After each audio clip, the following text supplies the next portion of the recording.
Okay people, so we will start with again ray optics. Not starting, in fact we have uploaded quite a number of videos.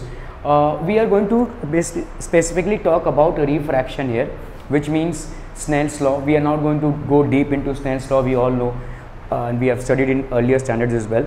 So we are going to specifically deal with certain problems which will offer us a competitive clarity as well as how to handle these problems. Okay, so we are going to start with this problem in which we have a glass surface which is spherical in shape, and this has got a refractive index of √3. The air, which is a surrounding medium, has got a refractive index of 1. If I join from the center to this point A, where the light ray is incident, it is incident at an angle of 60 degrees. After there will be a bending towards the normal, so we know that from the center we join any point, it is always the normal to that particular point. So obviously at point A, OA is perpendicular to the spherical surface, so obviously the angle of incidence automatically becomes 60 degrees.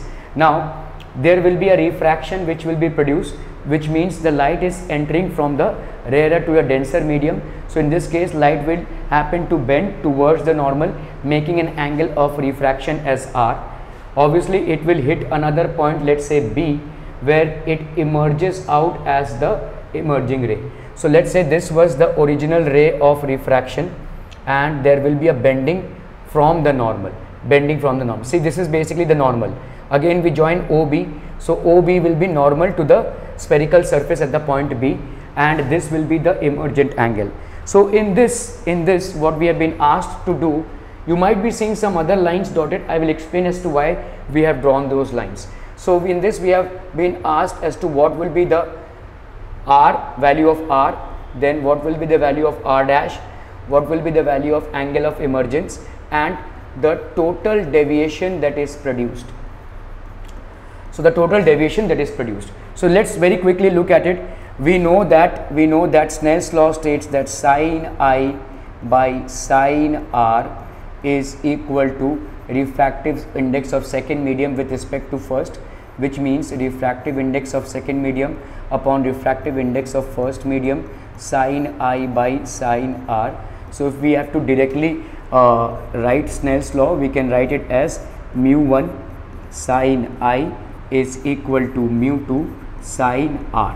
Okay, mu1 here is 1, sin I is sin 60, mu2, I am talking about this reflection, that is the refraction at A. So the refraction which is taking place at A. Okay, mu1 sin 60 will be equal to mu2, that is √3 sin R. Okay, so here sin 60 will be √3 by 2, that will be √3 sin R. So this will be sin R is equal to 1 by 2. So therefore R will have a value of 30 degrees. R will have a value of 30 degrees. Now we can see that in triangle OAB, we can see that OA is equal to OB. Why? Radii of same circle. So this is basically radii of same circle, and if that is the case, then obviously angle OAB will be equal to angle OBA. OAB will be equal to angle OBA. So in that case R dash will also be having a value of 30 degrees. So we are done with R, we are done with R dash. Now we need to calculate the value of E. So for refraction at B, for refraction at B, sin R into mu, that is √3. Let's say we name this as mu1 and mu2. So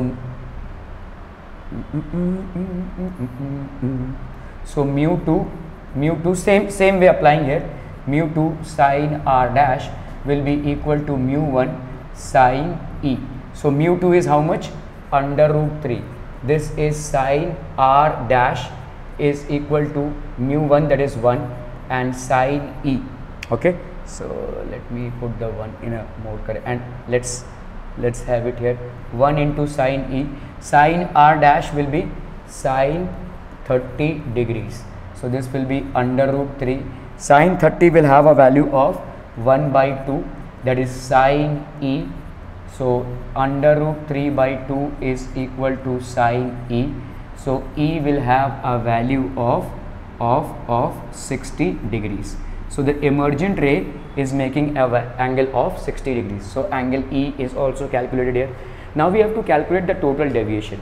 So let's look at the first deviation. The ray was going like this, it deviated like this.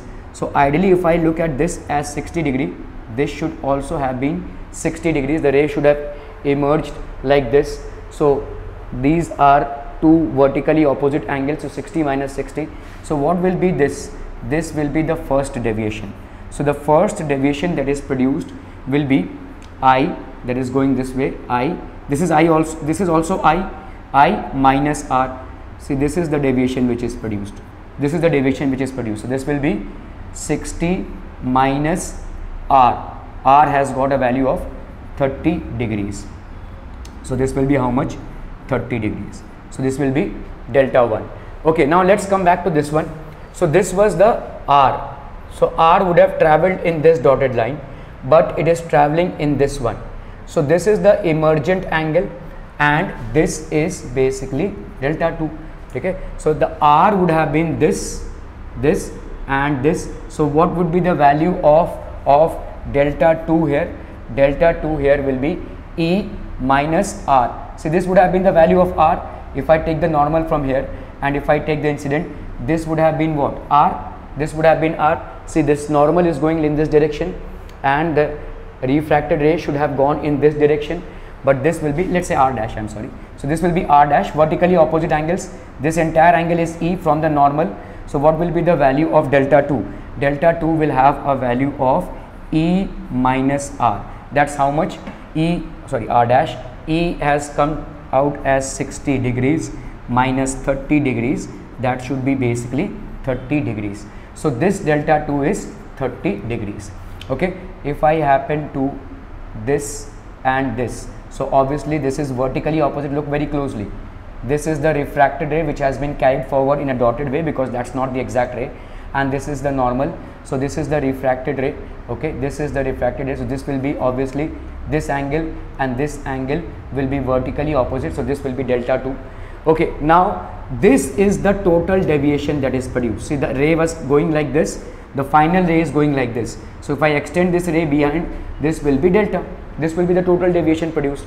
And if you look into this, this is the exterior angle of a triangle which has sum of two interior opposite angles as delta 1 and delta 2. So obviously the total deviation delta, by remote angle theorem, delta will be equal to delta 1 plus delta 2.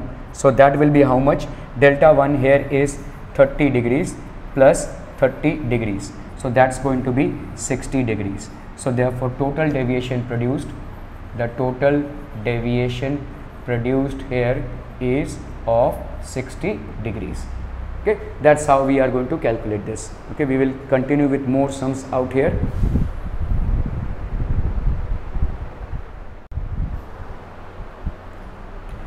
Okay, so in this problem what we have is basically this is water. Okay, this height is entirely water, 4 meter depth, and let's say there is a box out here which, oh, why did it rub off?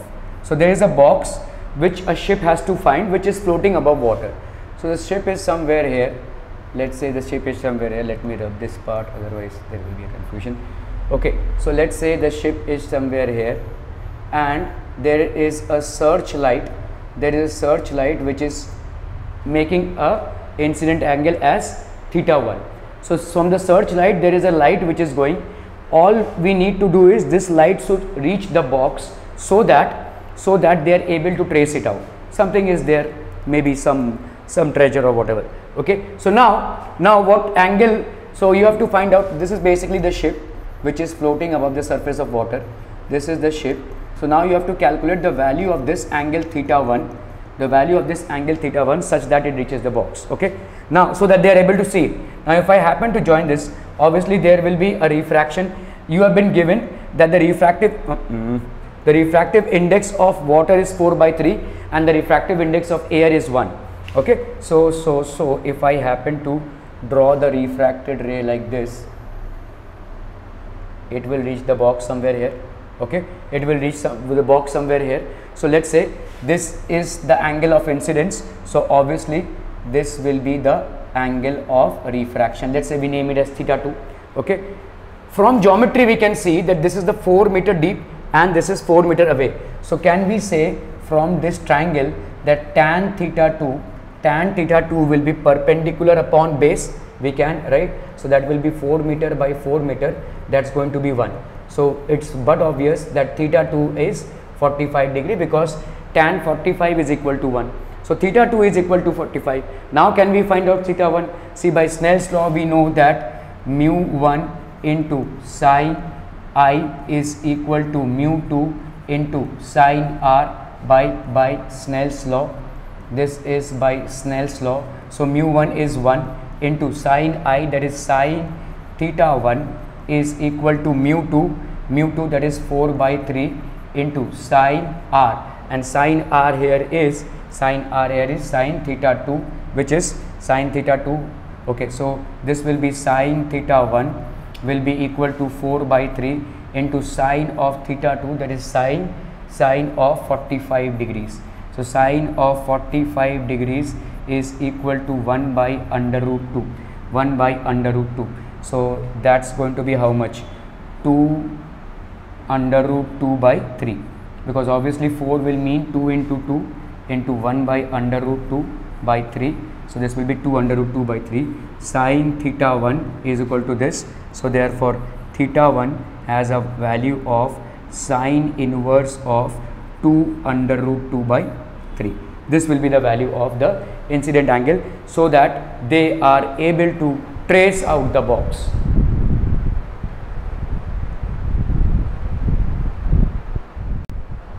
Okay, so here is an interesting problem in which we have, let's say there is a beaker, it is still empty.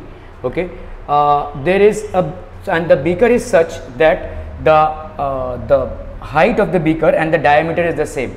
Okay, so we have height is equal to diameter for an empty beaker. Let's say this is an empty beaker, height is equal to diameter, and an eye is placed in such a way that the eye can just see this edge, not beyond it. Okay, this edge can be seen by the eye. So it's like this, only the edge of this bottom edge can be seen by the eye.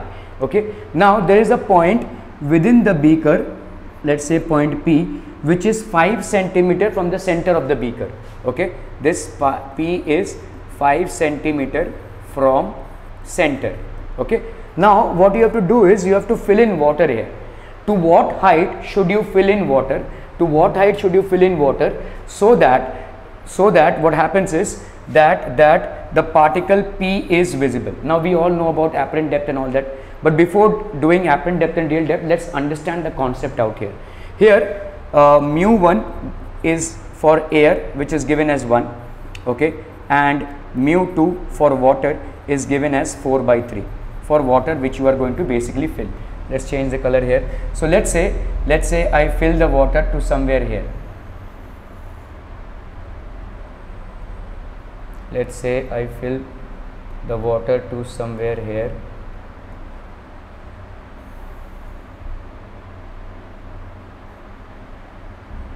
So I fill the water somewhere here. Okay, now what is happening is this P, see, this is basically the only ray of light which will be visible. So in order for the P to be, because P is not visible in the empty beaker, when the beaker is empty, to the eye which is placed in the corner in such a way, the point P is not visible. It's just given to us that the point P is based, why is this 30 centimeter? Oh. So this is basically what, 30 centimeter. This is why are all of them getting rubbed out?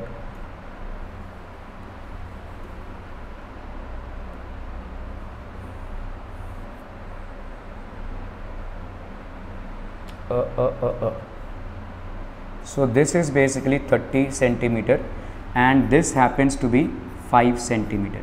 This point P is 5 centimeter. This 5 P is not visible to the naked eye, but on filling the water, what will happen? Now from the point P, there will be basically a ray of light which will travel all the way up to this point, let's say up to this point. And let's say if I happen to draw a normal here, if I happen to draw a normal here, this will be the refraction that will be produced. This is traveling and this will be the refraction that is produced, and this refraction will be in sync with this line, which is the last point of visibility for the eye, which is placed in such an angle. Okay, so if I happen to calculate, let's say if I happen to join these two lines, or rather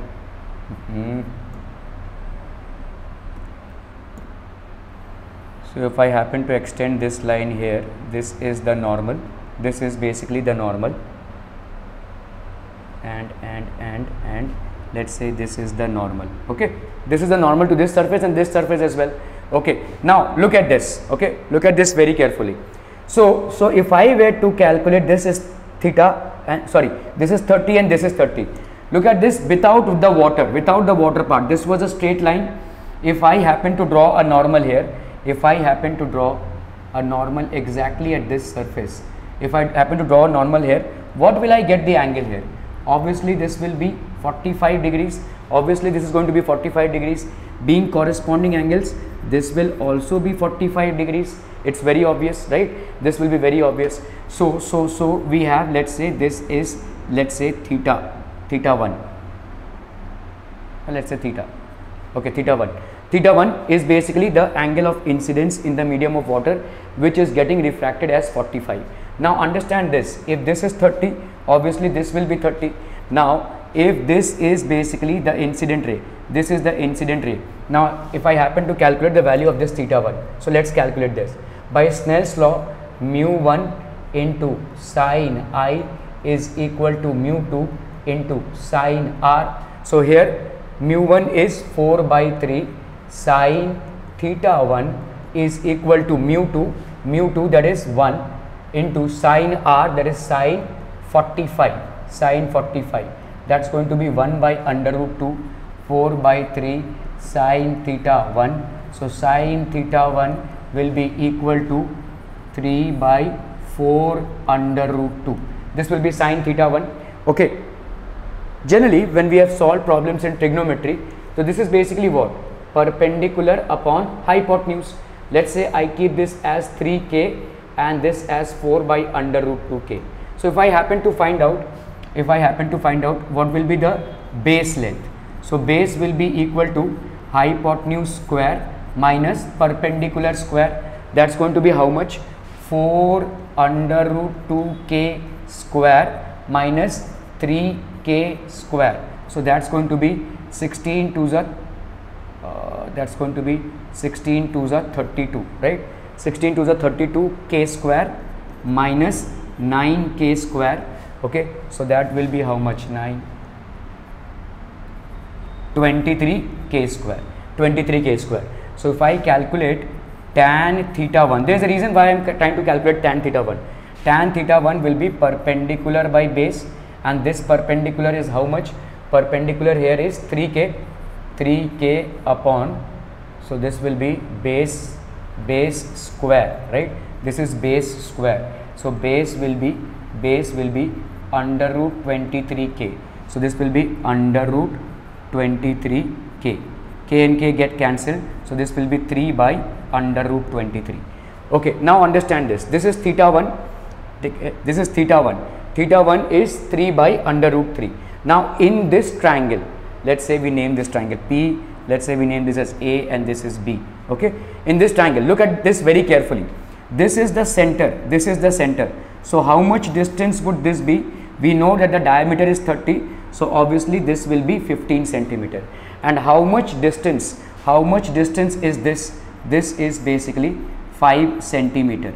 So now if I were to calculate this, say now this is 45. So obviously this means 45 as well, right? Look at this. These are vertically opposite angles. 45. So 45.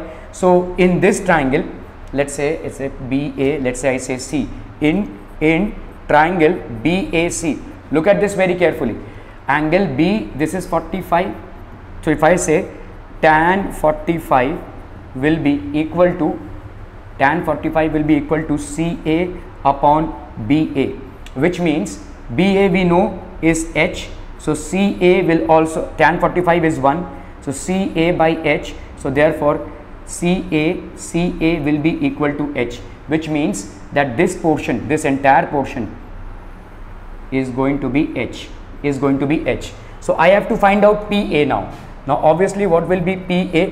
So CP will be how much? CP, look at this, this is 15, this is H, this is 5, this entire thing is 15, so 15 minus 5, this is 15, this is 5, so 15 minus 5, that is how much? C 15 minus 5, that will be 10 centimeter, so CP will be 10 centimeter.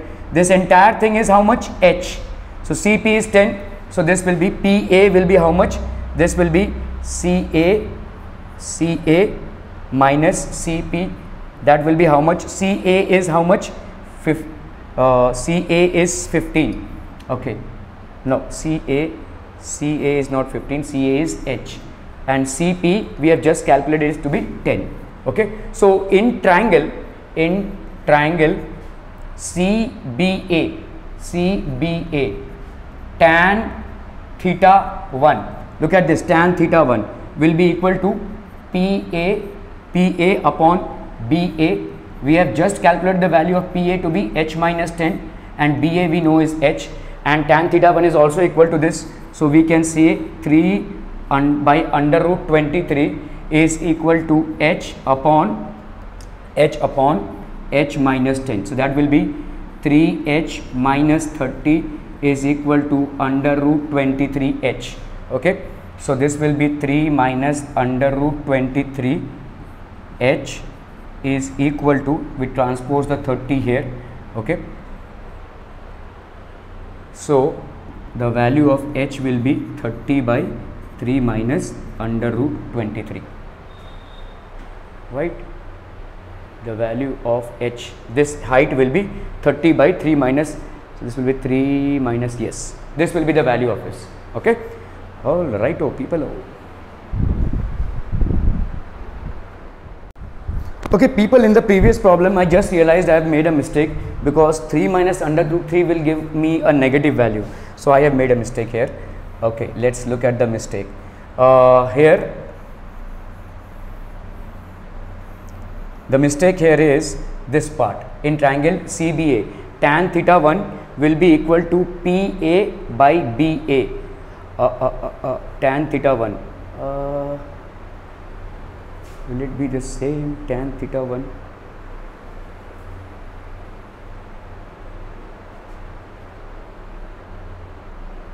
okay, so what will be the value of PA? PA will be basically, that's what I'm getting. Okay, PA is H minus 10. Okay, so here we have 3 by under root 23, 3 by under root 23, 3 by under root 23 will be equal to H minus 10, H minus 10 by H. So this will be 3H is equal to under root 23 into H minus under root 23 into 10. So that's 10 under root 23. That's 10 under root 23. Okay, so we can say, yes, that was the mistake that we were making basically. Under root 23H minus 3H is equal to 10 under root 23. So this will be under root 23 minus 3 into H will be equal to 10 under root 23. So therefore H will have a value of 10 under root 23 upon under root 23 minus 3. So just make this correction people. Okay, we had just in this last part we had done this mistake. So 3H, this will be, H will be having a value of 10 under root 3. So this is the height to which water needs to be filled, so that we are able to see a point which is 5 centimeter from the central axis of the beaker. Okay.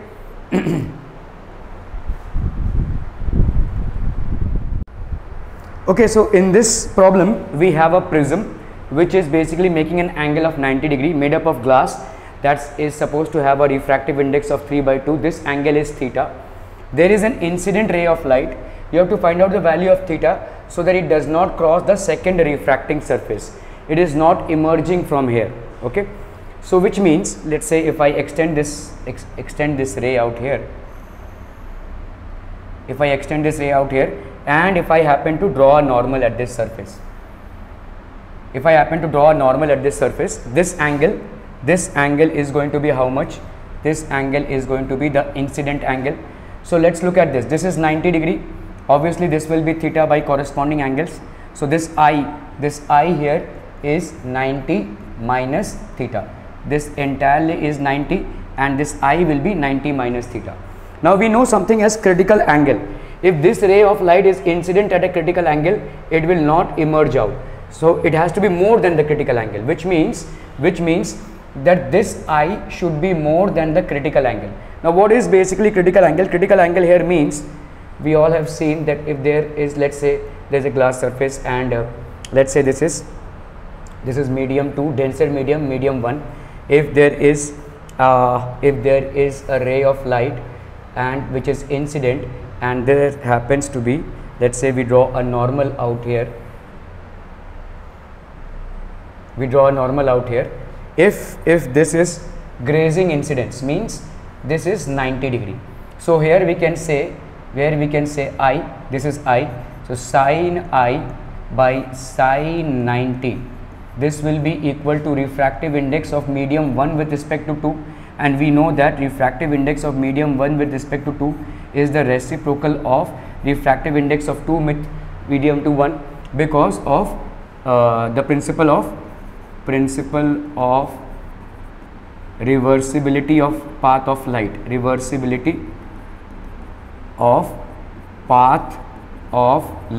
because of principle of reversibility of path of light. So obviously we will have a sin 90 is 1, so sin I will be equal to, so in this place we can write 1 mu 2 by mu 1. Okay, so this will be the value of sin I. Okay, we have seen this, right? Now in this case, let's say here our I has to be greater than C. I is obviously 90 minus theta. This has to be greater than the critical angle C. Okay, which means that if I take sines on both sides, so sin 90 minus theta has to be greater than the critical angle, that is sine of C, and sine of C, which is basically the critical angle here, let's say the critical angle, this will be how much? This will be greater than 1 by mu 2 with respect to 1, which is basically here mu. Okay, and sin 90 minus theta we know is cos theta, so this should be greater than, cos theta should be greater than 1 by 3 by 2, which means cos theta has to be greater than 2 by 3, which means that if we taking inverse on both sides, if I happen to take inverse on both sides, obviously the signs will change. So in this case theta will be lesser than cos inverse of 2 by 3, cos inverse of 2 by 3. This is the condition for the angle, for the ray not to emerge from the refracting surface AB. Okay.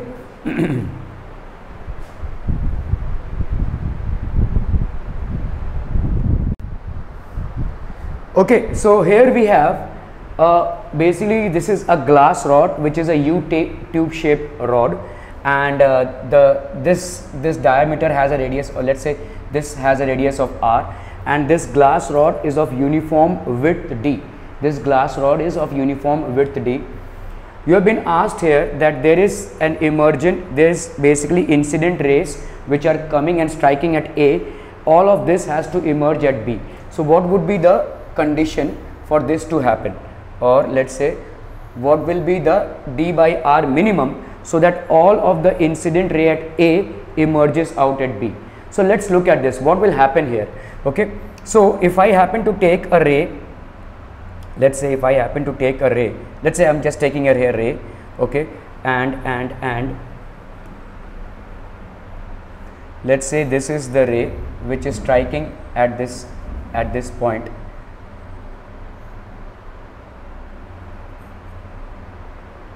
Let's say there is a ray which is striking at this point. We cannot take both the rays out here, or whatever number of rays. So this is striking at this point. After refraction or reflection, it will be turned here, right? So let's say if I happen to draw this here, so if I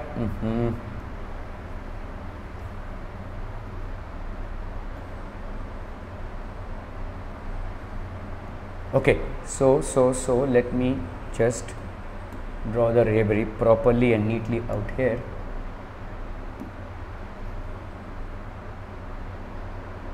So this is the ray which is striking the semicircle here, and let's say it is reflecting here, and then finally it is emerging from there. Okay, so here it is finally emerging out. This is emerging out from this surface at B. So let's say this is emerging out from this surface at B. Is this a little higher?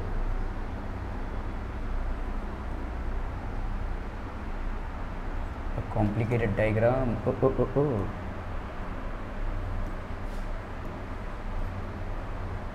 So this is what is emerging out from the surface at B. Okay, this is what is emerging out from the surface at B. Now if I happen to basically draw a line here, we know that from the center all the lines are perpendicular, so this angle obviously has to be theta. For this ray to be entirely reflected along this, for this ray to be entirely reflected without any refraction, this incident, this sine theta has to be greater than, has the has the mu not been given? Okay, mu, what is the value of mu? Okay, mu has been given as 1.5. okay, mu has been given for the glass as 1.5. Let me correct this here.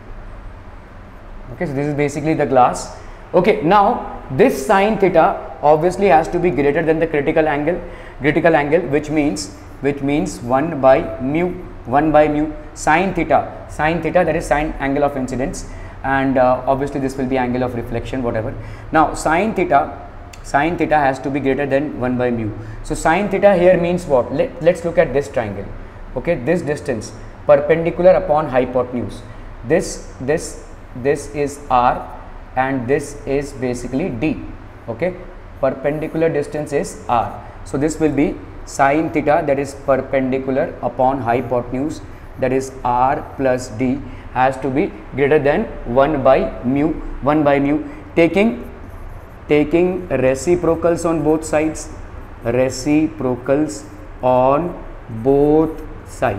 so this theta is basically the minimum angle at which the entire refraction will take. Taking reciprocal, the moment we take reciprocal, the sign changes, so this will be mu, and we will have here r plus d upon r. So if I happen to disintegrate this will be r by r plus d upon r. This will be less than mu. R by r plus d upon r, this will be less than mu. 1 plus d upon r will be less than mu, that is 1.5. d by r, if I take this one there, so this will be d by r would be less than 0.5. So therefore the minimum value of d by r, this will be equal to 0.5 for the rays to refract like this. Okay.